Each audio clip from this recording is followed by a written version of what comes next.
Kirk Parker Development Company. I'm not as eloquent as some past speakers, but let me say a couple things on. Frankly, I concur with Ed's interpretation of Measure Y. As Supervisor Briggs and former Supervisor Sweeney knows, we met in a back room and we rewrote Measure Y, and the voters approved it by 72%.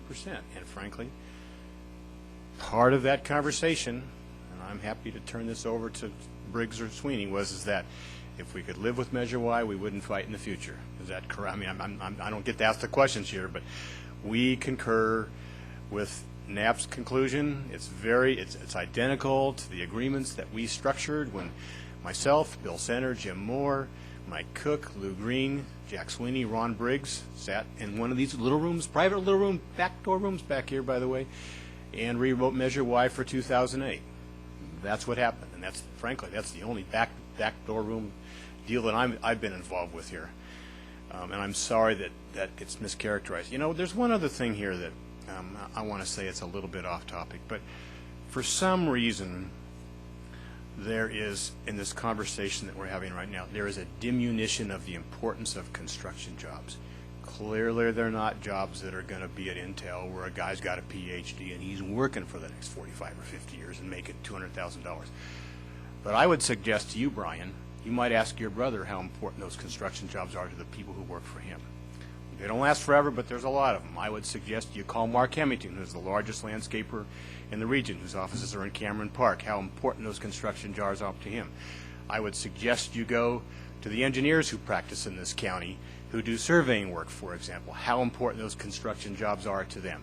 You guys are correct. They're not forever jobs. They're not Intel jobs. They're not, those kind of jobs. But construction jobs are important to the people who are in the construction industry. And yes, they don't stay at one project for their whole life like they would at Intel, or if they even work for the county of El Dorado. But they are important to plumbers, roofers, framers, people who pour concrete. Those are important jobs. And they count for a lot, not only in this county, but in this region. And if you don't believe that one of the fundamental structural problems that we've got with this economy right now, not just in California, but in the country, is the lack of construction jobs. So we need to plan for the future. Projects don't happen overnight. The Serrano project that we're working on, Bill Center voted to approve this project, I believe, in 1988 along with Sweeney. We still got a third of that project to go. So you can't stop your planning process. You've got to move forward. You've got to think about that. Make us do the things that we need to do, whether it's parks, whether it's fixing roads, whatever. Make sure there's enough water. Do all of those things, and frankly, CEQA is a process that allows you to do it. But you can't just, you got to think about the future. I mean, I've got people, recreational people, coming to me all the time wanting to know where the fields are. We've got to build some new houses so we can build some new fields. I mean, it's that simple, unless you think the taxpayers are going to pay for them. But anyway, I want to come up here and defend anybody related to the construction industry. There has been a tremendous diminution of the importance of those jobs in the dialogue that we've all had in the last year. Those are critical jobs. Those folks spend money.